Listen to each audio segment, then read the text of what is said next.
et l'univers universel, sont allés vers l'uni, on est dans l'univers, va donc vibrer une énergie où on va pouvoir agir dans un monde de causes, plus d'effets, ça m'en suffit, et donc pour aller dans les causes, il faut aller dans ce qui est invisible.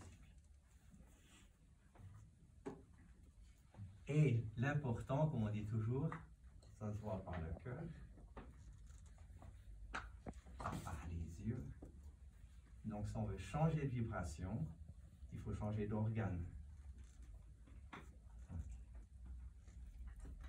Je n'ai que 250 slides vu que j'ai 5 minutes. Voyez.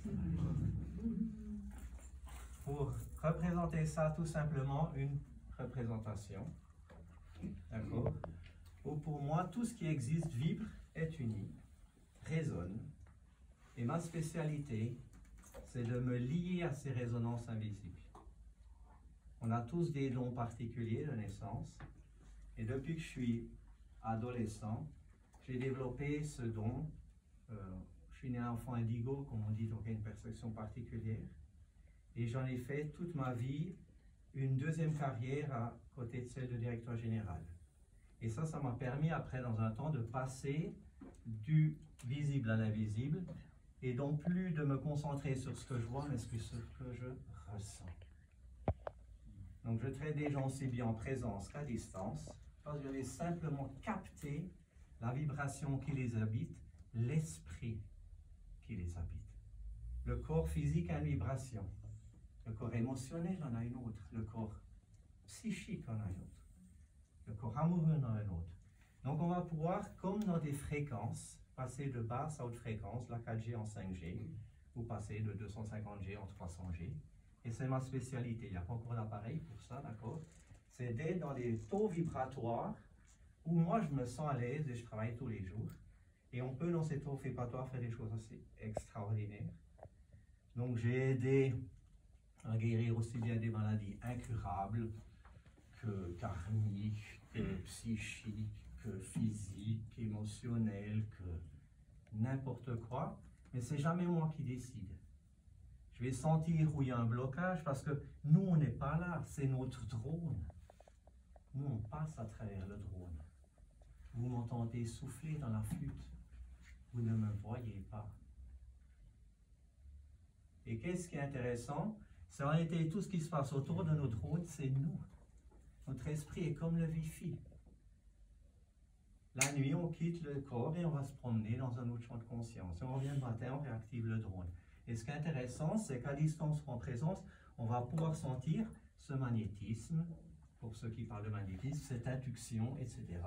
Où d'un côté, on a des pieds sur une terre, basse fréquence, la tête dans les étoiles ou dans l'air, plus haute fréquence, polarité différente entre l'eau et le bas, et on va créer un magnétisme naturellement, comme la Terre a un magnétisme. Et en rentrant dans ce champ, on est tous dans ce champ, on va respirer le même air et capter les mêmes vibrations qu'on peut après réharmoniser, débloquer, etc. Donc, suivant les troubles, je saurai quel chakra, quel taux vibratoire, quel problème, je dirais, non plus physique, mais émanation, il faut modifier. Puis comme un électronicien va tourner les boutons sur un poste radio, vous savez, quand vous n'avez pas la bonne fréquence, tournez un petit peu le bouton, ça fait cric, cric, cric, cric, tout d'un coup, vous entendez plus les cric, cric, c'est bien aligné. On va pouvoir donc aligner les fréquences des vibrations et puis aider le corps après à s'auto-guérir. Donc j'en ai fait mon métier. Il y a 10-15 ans en arrière, quand j'ai quitté la direction générale pour faire ça, c'était un à côté. Et puis maintenant, je ne fais plus que ça.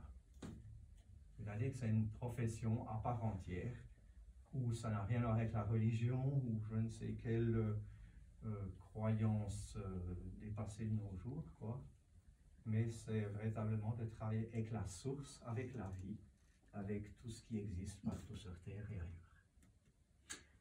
Voilà, si ça vous intéresse, si je vous ai mis l'eau à la bouche, j'ai une chaîne YouTube où il y a des dizaines de vidéos.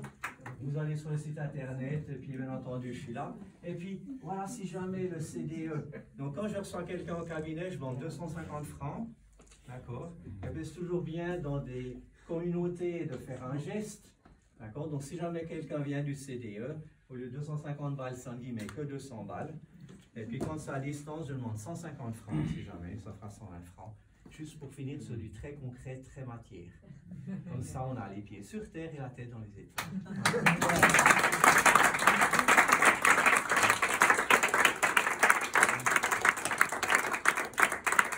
On peut poser des questions?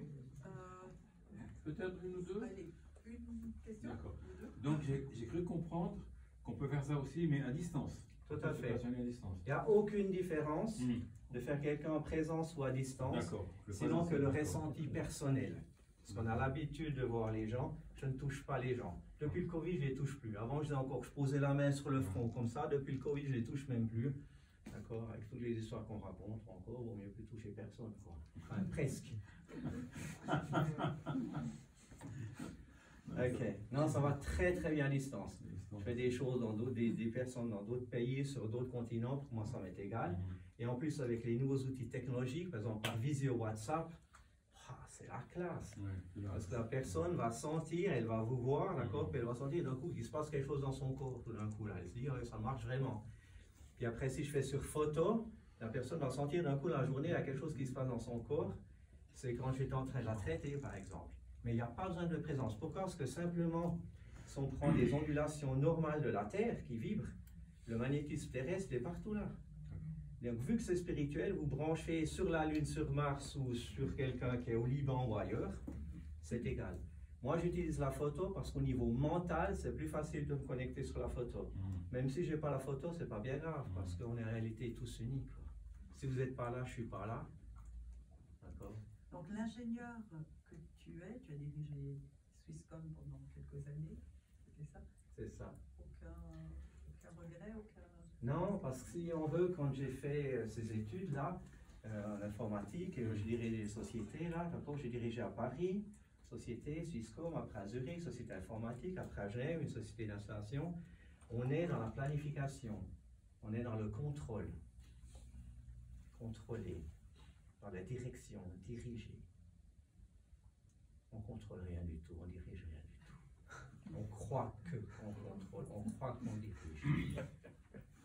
Et les petits chefs qui veulent encore commander plus que les autres, les derniers cons du monde, d'abord, ceux-là, ils sont perdus maintenant. Donc, une première carrière très limitée, très organisée, très planifiée. Vous avez des gens là qui explosent, vous savez, quand vous vous levez le matin, jamais quand vous couchez le soir, c'est de la folie pure. Et qu'est-ce qui vous attend dans des carrières comme ça? C'est burn-out, AVC, cancer, crise cardiaque, au cas où suicide. Vous avez le choix. Allez chez les grands dirigeants, ceux qui restent, ça se compte sur les doigts d'une main.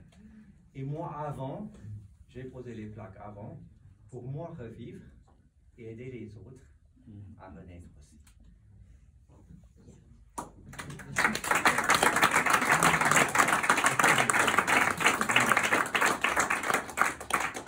Merci beaucoup. Tu voulais juste présenter quelques-uns de tes invités ou...